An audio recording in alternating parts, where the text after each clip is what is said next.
I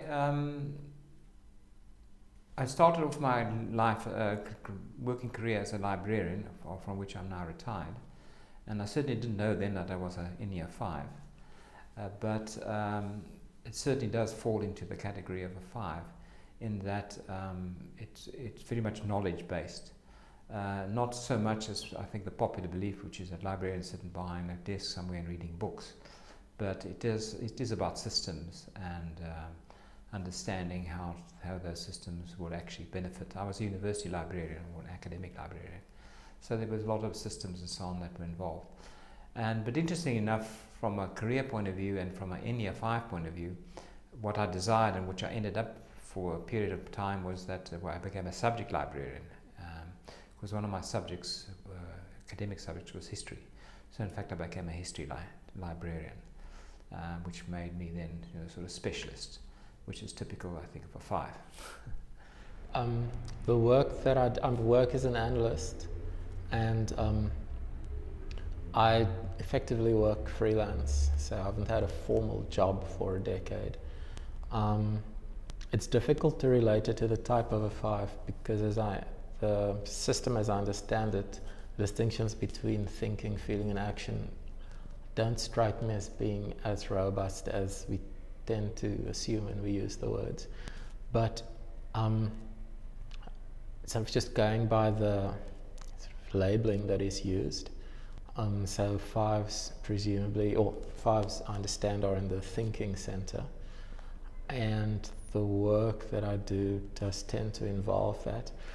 But I think kind of more useful hallmarks perhaps are that I've always been averse to teamwork in a way that suggests that may be personality driven.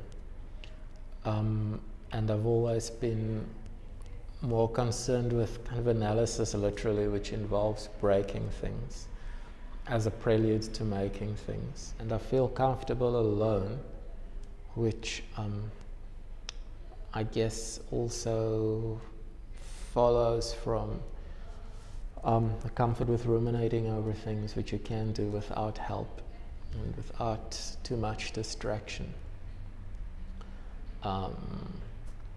And so the things that take up my time, I like playing games and watching movies, listening to music, all of which I think are kind of their internal behaviors. I was thinking about what it is to be a five, and I can't specifically maybe pull out any unique little stories, but I think that in many ways, yes, I am very five-ish in the sense that I first of all, I like my own company. I'm never bored with myself. At the moment I have a client who he at the end of the weekend he's going crazy if he hasn't seen anybody, and I have difficulty in relating to that. So privacy is very important to me. I discovered over the years, because of the various jobs I've done, that invariably you end up working with people, and although I've always enjoyed that, I began to realize that people exhaust me. So fives are, I think, by nature introverts, and as Jung says, the introvert has to recharge himself, and I have to recharge myself. So my privacy is very important to me. I have my own little area, my own in the house, that's mine, and that's where I go to, and so on. So in that way, it's any a five typical behavior of having a secret place, and I can also be quite secretive about things that are not very important, but just kind of that's mine. In a kind of maybe crippling, reflexive way,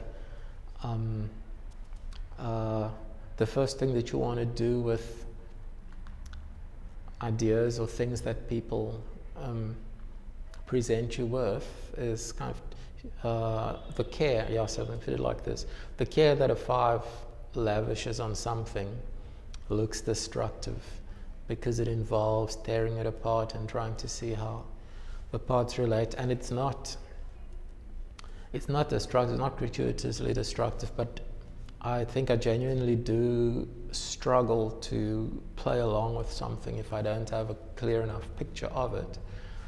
And so I guess this whole business of relating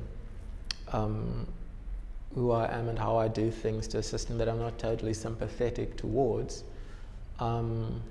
is in some ways a personal anecdote that speaks to what it's like to be a 5. I do spend a lot of time just trying to amuse myself, which I think is a specific driver in that. As I was trying to say earlier, there are people who derive their motivation from trying to make a difference in the lives of others, or from trying to integrate, to play nicely with other people. And I lack those sorts of driver. So while I was a librarian, I think the thing that was dominant there was this accumulation of knowledge. So I went to many courses, and I made sure that I was as effective as possible in the areas that I happened to be, manager in, or when I was a subject librarian for a while. I made sure that I got an additional degree. I got my master's degree in history and so on. So there was this drive to be, and it's amusing because now that I look back on it, I never could acquire enough knowledge. And then towards the last sort of 18 years, 15 years of my career as a librarian, a university librarian, in fact we had a big reshuffle in the library management and structure of the library, and I in fact headed this process of re-evaluating ourselves. And at the end of this process we reassigned jobs to various people, and to my surprise they suggested that I head the research and development department, which when I look back now I thought, well, at the time I was kind of surprised and a bit disappointed, because I would have liked to have had another department which was to do with the information service department. I would have liked to have been the manager of that. But looking back, it obviously made sense from their point of view. There was this ideal, researcher type, quietly getting on with it and so on. So someone sent me a mail some months ago, which I found very poignant. It was a mail written by, it was a story written by a computer programmer who described how he organizes his day and how he has to organize it like that because of the nature of the work that he does. And what he described is that people who don't program, I forget the language that he used, but what he was saying effectively is that they're free to gamble with time. And how the gambling with time works is that you set up speculative meetings with people. So you have a coffee. You have a coffee with someone knowing that it's likely to be a waste of time, but that if it does pay off, the payoffs will be big. So that's what people do a lot of the time during the day, and then they go home. Whereas it described that if you're a programmer, you have something like a reverse gamble, which is that you're working on a single task. It's a task that you don't have a lot of control over, and it taxes what is a very limited resource, i.e. your concentration span. So any interruption on that can be costly because you're already in contact with the thing that will pay off. So what he tends to do, in short, is do all his administration and as much sleep as he can in the late morning, early afternoon. And then he effectively starts working in the late afternoon until after midnight, so that he can have long periods uninterrupted where the phone's not ringing and where there won't be interruption from people.